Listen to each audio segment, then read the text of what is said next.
বন্ধুরা সকাল 10টা বাজে, দেখেন এখনও হাঁস মুরগিগুলো এই সকালবেলা খাবার দিয়ে গিয়েছি, সেই খাবারগুলো এখনও রয়ে গিয়েছে। যেহেতু মোরগ মুরগি কম, কিন্তু খাবার কিন্তু কম দিই না, খাবার দিই ইচ্ছা মতো, যার কারণে এই খাবারগুলো থেকে যায়। আসসালামু আলাইকুম রহমতুল্লাহি আবরাকাতু। হ্যালো দেয়া গ্রুপ পক্ষ থেকে সাত বাগানে সবাইকে স্বাগত। বন্ধুরা বন্ধুরা সবাই কেমন আছেন? আশা করি সবাই ভালো আছেন। বন্ধুরা দেখতেই পাচ্ছেন ঈদের দ্বিতীয় দিন চলছে।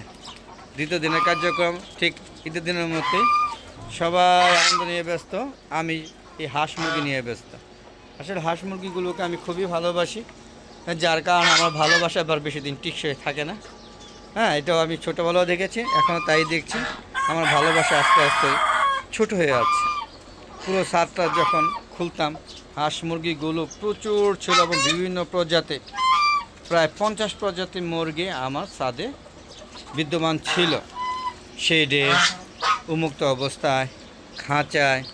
কিন্তু বলা বাহুল্য, এখন খাঁচা শেড সব খালি, শূন্য।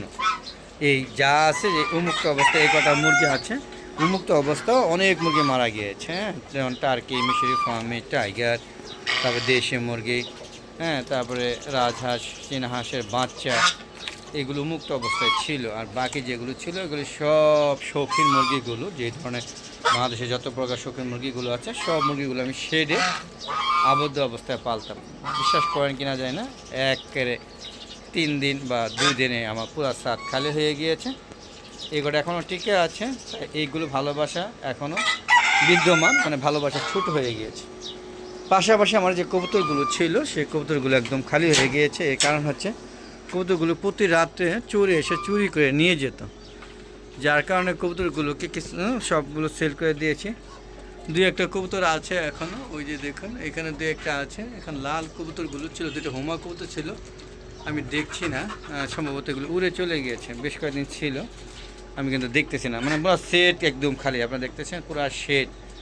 হ্যাঁ, এটা খাঁচা পদ্ধতি ছিল। শেড সব মারা গেছে, হ্যাঁ, কিচ্ছু নেই, সব খালি হয়ে গেছে। আবার বাচ্চা আনছিলাম, সেইগুলো দেখেন যে লাশ পড়ে আছে। এই যে দেখেন সব লাশ চলে যাচ্ছে, একে একে সব চলে যায়। যে সিল্কি, হ্যাঁ, ওই দেখেন সিল্কি মুরগি একটা ঠিক আছে, তাও অসুস্থ।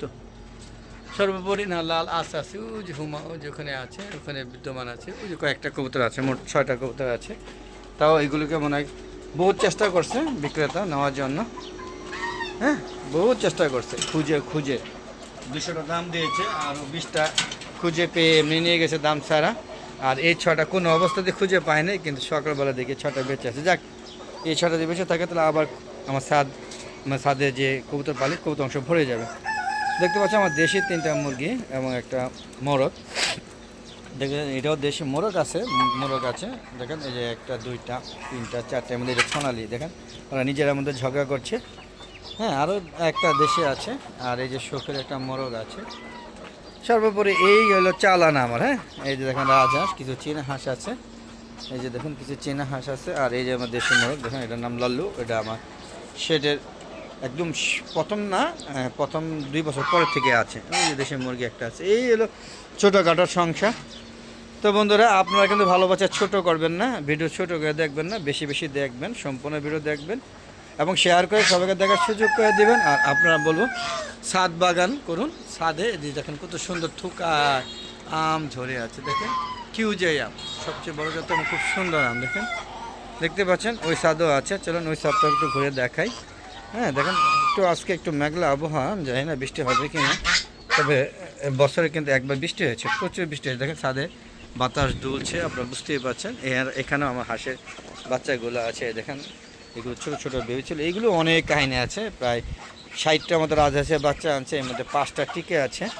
আর চীনা হাঁস তো আমার নিজের হাঁসের ডিম দিয়ে ফুটিয়েছিলাম, ওখানে 100 বাচ্চা ছিল, কেন 5টাই আছে, টোটাল 10টা। দেখেন সবগুলো কয়টা হাঁস আর কয়টা হাঁসি এখনও বলতে পারছি না, দেখতে পাচ্ছেন। আর দেখেন আমার সবেদা, পুরা রমজান জুড়ে এই সবেদা আমাকে সাপোর্ট করে গিয়েছে এবং গাছে এখনও প্রচুর সবেদা আছে। তবে যেই পরিমাণ সবেদা ছিল, প্রত্যেক দিন 30টা 40টা গাছ সবেদা নিয়েছে। আর এই যে আমগুলো ঝুলছে, এগুলো হচ্ছে ডক মাই, আপনারা দেখতে পাচ্ছেন কেমন ঝুলছে, এগুলো ডক মাই আম। এগুলো হ্যাঁ, এখনও পর্যন্ত পাকিয়ে খাইতে পারি নাই, কারণ হচ্ছে এগুলো যখন বাড়তি হয় তখন এটা ফুঁকে ধরে বা ফেটে যায়। দেখতে পাচ্ছেন একদম রাজহাঁসের ধর্ম যেগুলো গলা টান টান করে করে ঠিক সেম একই অবস্থা দেখতে পাচ্ছেন। হ্যাঁ, আকাশটা কিন্তু অনেকটাই মেঘলা। হ্যাঁ, এখানে কলমি শাক লাগানো হয়েছিল, এই যে দেখুন কত সুন্দর কলমি শাক।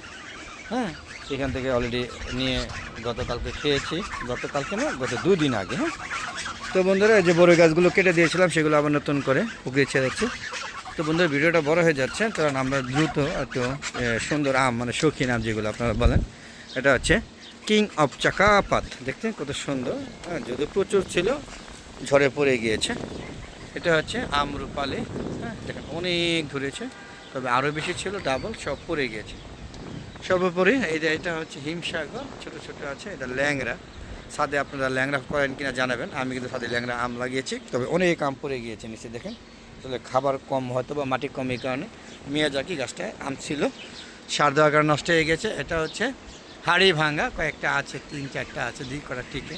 এটা হচ্ছে মিয়াজাকি, দেখতে পাচ্ছেন মিয়াজাকি গাছে কিন্তু আম বড় হয়ে গেছে। হ্যাঁ, আর পাশাপাশি এটা হচ্ছে চিয়াংমাই। দেখেন চিয়াংমাই প্রজাতি আম 4টা আছে, অথচ প্রচুর আম ছিল, 4-6টা, যেহেতু 4টা আছে দেখেন কত সুন্দর আম, রঙিন আম। এটা হচ্ছে সবচেয়ে বড় পৃথিবীতে সবচেয়ে বড় আম হোনাইকিং। হোনাইকিংও আছে 5-6টার মতো, 12 এরম হবে। আরও যে ওখানে আসলো ওই গাছটা এখনও 2-4টা আছে, সেটা হলো ওই যে কী বলে কাশ্মীর আম। আর এই যে দেখুন বেদানা আম ঝুলছে, সব মিলিয়ে এটা টক মিষ্টি আম। ওই গাছটায় আছে, সব মিলে মোটামুটি সব মিলে আছে, খারাপ না। গাছে পানি দিতে হবে, গাছগুলো ওই দেখেন আম ছড়িয়ে পড়ে যাচ্ছে। হ্যাঁ, এই যে শুকনো খসখটে আবহাওয়া থাকলে সমস্যাটা হয়। তো বন্ধুরা অনেক হলো, আজ থেকে মাত্র বিদায় নিচ্ছি। সবাই ভালো থাকবেন, সুস্থ থাকবেন, নিরাপদে থাকবেন, আর বেশি বেশি আমার ভিডিওগুলো দেখবেন। আসসালামু আলাইকুম রহমতুল্লাহি ওয়া বারাকাতুহু। বন্ধুরা যাওয়ার আগে বলো প্লিজ প্লিজ আমার চ্যানেলকে সাবস্ক্রাইব করুন এবং ফেসবুক পেজটাকে ফলো করুন। বিদায়, আবার দেখা হবে, খোদা হাফেজ।